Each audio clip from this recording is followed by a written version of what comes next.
Video ini dibuat atas tujuan berkongsi ilmu semata-mata. Ia tidak dibuat untuk menghina atau menjatuhkan kredibiliti mana-mana pihak, organisasi atau jabatan.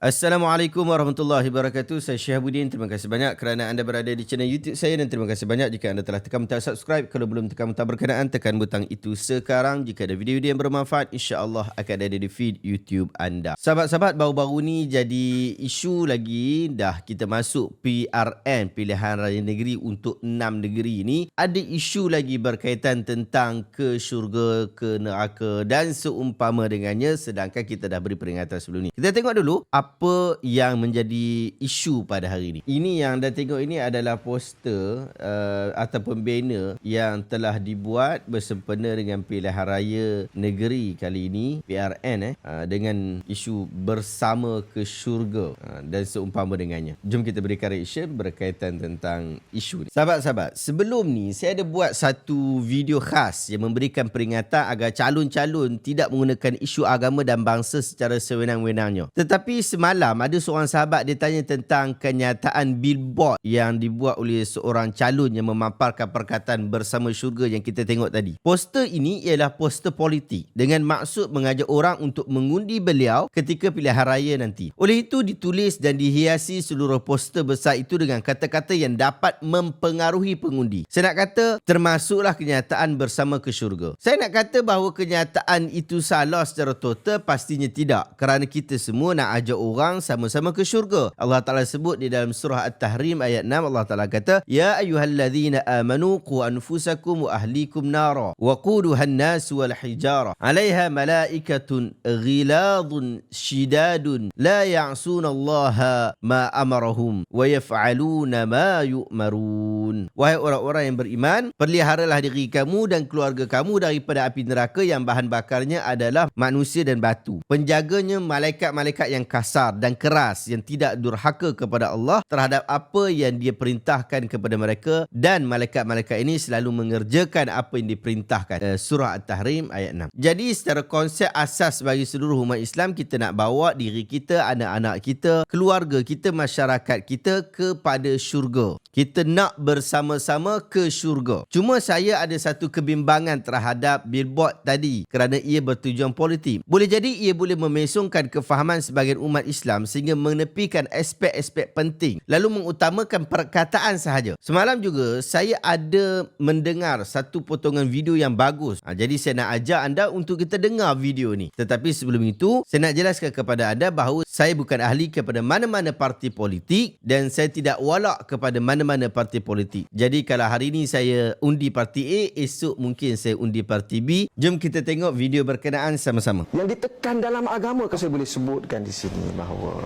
tentangan kita, misalnya umpamanya pertentangan dengan PAS itu bukan kerana dasarnya. Pertentangan itu adalah kerana kaedah, uslub, pendekatannya itu. Kenapa kita kata sekarang ini kita berhadapan dengan masalah politik kaum dan agama yang ekstrim? Saya bagi contoh, umpamanya kenyataan-kenyataan yang dikeluarkan oleh Presiden PAS. Saya hormat kepada Presiden PAS, kesarjanaannya dalam hal geopolitik dan sebagainya. Tetapi lewat ini kenyataan-kenyataannya itu membunuh keharmonian kita, hubungan baik sesama kita.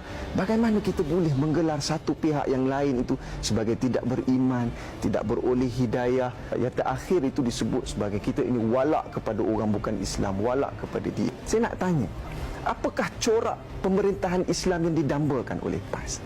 Adakah dengan membina masjid yang besar ataupun mengadakan kuliah di setiap hari Jumaat, misalnya pada setiap minggu, itu cukup menggambarkan bahawa kita ini memperjuangkan Islam?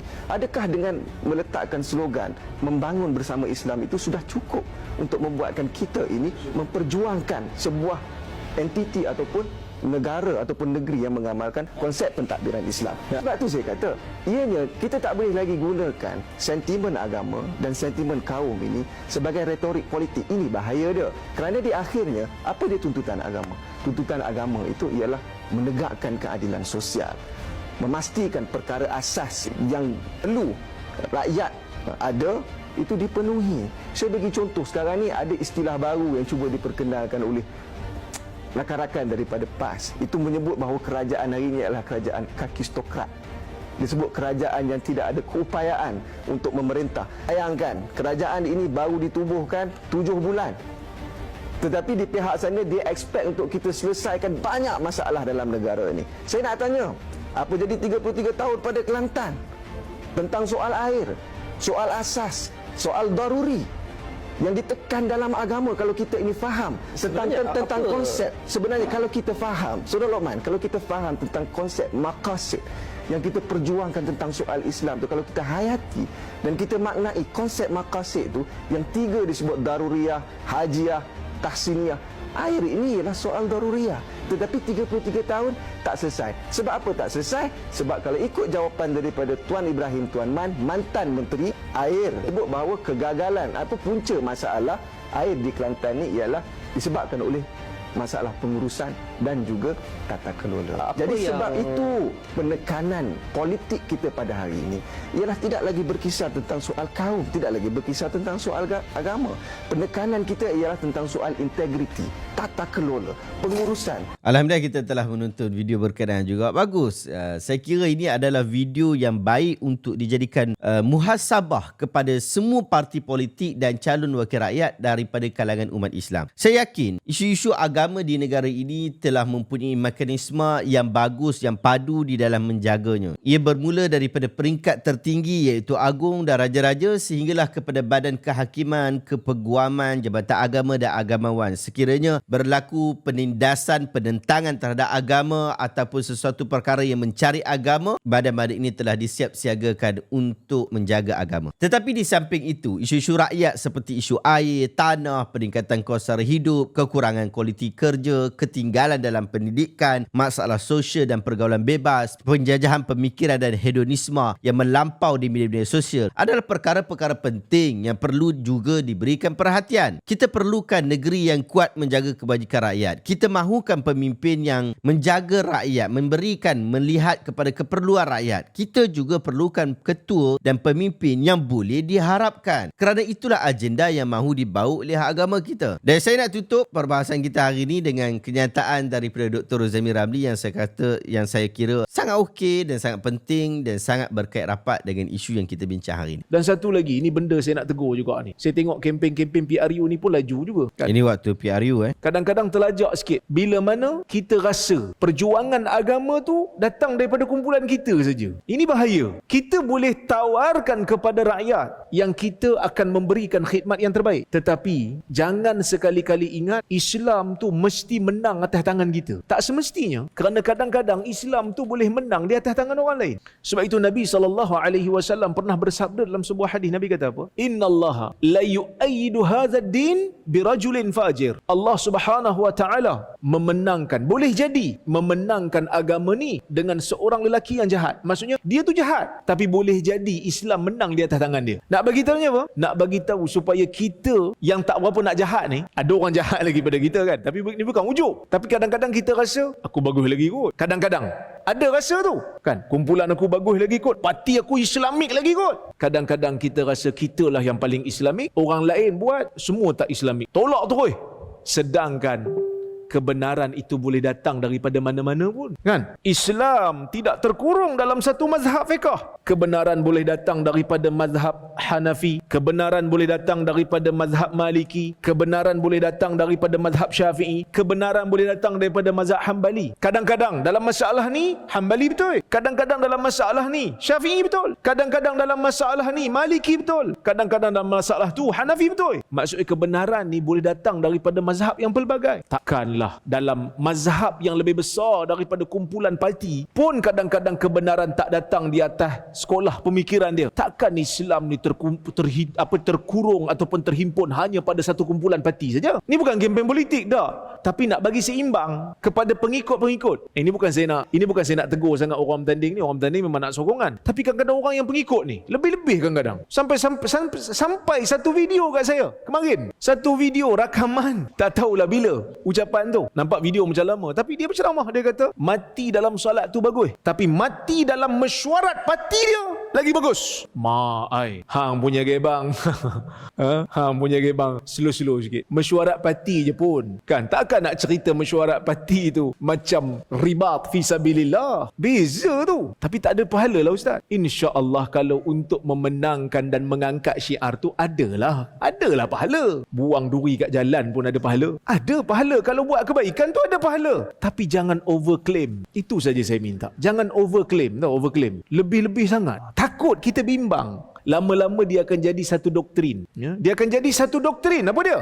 Nak masuk syurga, kumpulan saya je. Nak masuk syurga? Kena masuk kumpulan ni. Sampaikan ada satu stigma. Mana-mana ahli agama yang bukan daripada parti ataupun kumpulan saya, maka itu tak dikira sebagai pejuang agama. Oi, jangan begitu. Kerana perjuangan dalam agama ni, luah dia punya ruang. Ada orang yang berjuang dekat kampung-kampung dakwah. Dia tak tahu pun pasal parti. Kaum dia masih pakai selampit lagi. Cerita pasal parti pun dia tak tahu parti apa. Tapi dia dakwah, ajak orang masuk Islam. Adakah dia tak dapat kebaikan? Dia baik. Mungkin jasa dia kepada Islam lebih besar pada kita. Ada orang yang duduk dekat sekolah, ajak anak-anak sekolah, anak-anak yang duduk dekat sekolah mengaji Quran, kenal alif bata. Yang mana kalau dia tak mengajar, anak-anak kita tak reti baca Quran. Adakah itu bukan kebaikan? Itu juga kebaikan. Sebab itu Nabi SAW ajar kita untuk mengiktiraf kebaikan. Sebab itu Nabi sebut tentang imatatul adha anit tariq. Buang duri, buang kotoran daripada jalan. Itu juga satu benda baik. Supaya kita melihat kebaikan itu dengan seimbang. Dia mungkin boleh buat kebaikan walaupun dia bukan daripada puak saya. Dia mungkin buat kebaikan walaupun dia bukan daripada ahli kumpulan saya. Kita kena seimbang lah masalah ni tuan-tuan. Jangan lebih. Politik lah. Dasar perjuangan nak dikaitkan dengan Islam. Kalau betul, silakan. Kami nak bawa undang-undang Islam ni versi kami. Silakan. Tak ada masalah. Tapi jangan lebih-lebih. Jangan overclaim. Itu je saya minta. Kerana saya bimbang. Parti telah menjadi agama. Tapi Alhamdulillah, dengan perkembangan semasa, dengan kekuatan media sosial, dengan pemikiran umat yang semakin lama semakin baik. Mana-mana orang yang overclaim. Siapa-siapa yang claim hanya parti dia je, pangkah parti dia je masuk syurga, pangkah parti lain masuk neraka. Orang dah mula tak setuju. Bukan sekadar itu sebenarnya. Habis itu ustaz, dalam pangkah-pangkah ni tak ada syurga dan neraka ke? Pertimbangan dia ada. Tapi tak boleh dihukum secara umum begitu. Kerana apa? Kerana yang menentukan syurga dan neraka Allah pertama. Yang kedua, kita tak boleh buat hukum secara umum begitu kerana ia sangat-sangat bahaya. Dia akan menimbulkan takfir. Takfir kita tak mau. Budaya kafir mengkafir. Sekarang ni dah kurang dah.